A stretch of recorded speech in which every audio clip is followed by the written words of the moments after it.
So today we are going to tackle about the explicit instruction. So what is explicit instruction? So it is a purposeful way of overtly teaching students.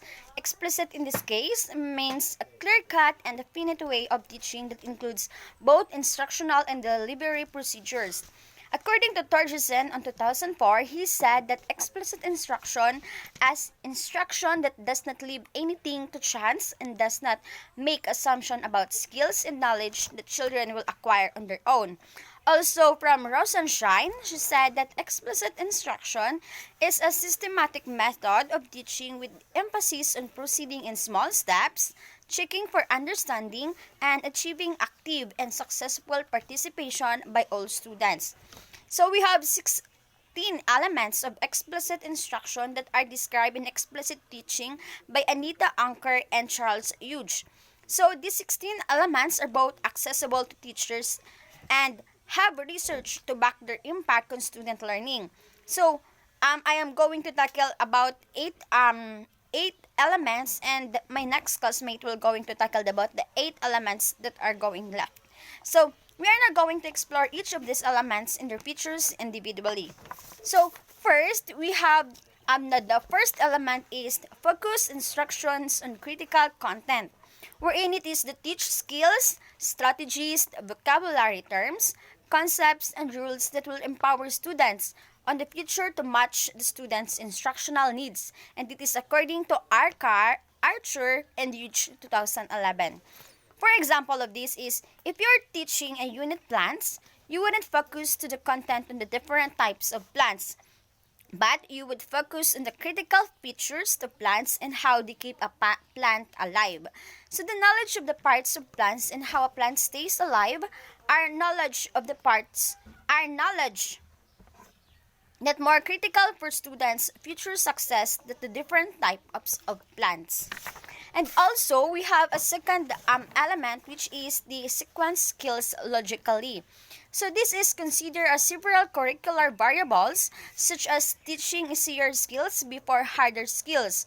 So teaching high-frequency skills before skills that are less frequent in usage, ensuring mastery of the prerequisites to a skill before teaching the skill itself, and separating skills and strategies that are similar and thus may be confusing to students according to Archer and Hughes 2011.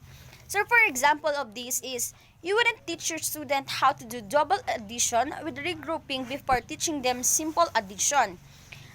By ensuring that students have mastery of the prerequisite skills of addition will increase the likelihood of the students that will apply the prerequisite skills to the harder skill of addition with regrouping. So let's move on to the third element, which is the breakdown complex skills and strategies into smaller instructional units. So this is teach in small steps, wherein segmenting complex skills into smaller instructional units of new material addresses concerns about cognitive overloading, processing demands, and the capacity of the student's working memory. So once mastered, units are synthesized. According also to Archer Hughes 2011.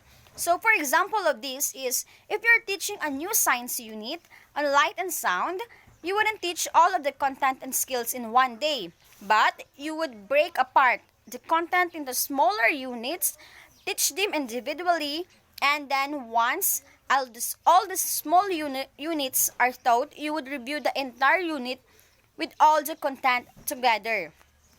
So the number 4 element is the design organized and focused lesson. So this is make sure lessons are organized and focused in order to make optimal use of instructional time. So organized lessons are on topic, well sequenced, and contain no irrelevant digressions according to Archer and Hughes 2011. So for example for this is, when you create a lesson plan, you have the content you are going to teach, the order in which to teach, and any modeling opportunities for students to respond, and many more. So in the place for the order in which you will teach the content, Doing this means that your lesson is designed around teaching critical content and focus on how and when you teach skills. So 5 element is the begin lessons with a clear statement of the lesson's goals and your expectation. So tell the learners clearly what is to be learned and why is it important. Students achieve better if they understand the instructional goals and outcomes expected, as well as how the information or skills presented would help them. So for example is, when you begin a lesson, you wouldn't just start the lesson without telling the student what they will be learning and why. But you also wouldn't just begin a lesson without telling the student the expectations you have for the lesson. And you would explain to the students the skills they will be learning and the reason why they are learning them and what you expect for the lesson you are about to teach. The 6 elements is the review prior skills and knowledge before beginning instruction. So it is provide a review of relevant informations and verify the students have the prerequisite skills and knowledge to learn the skill being taught in the lesson. So this element also provides an opportunity to link the new skill with another related skills.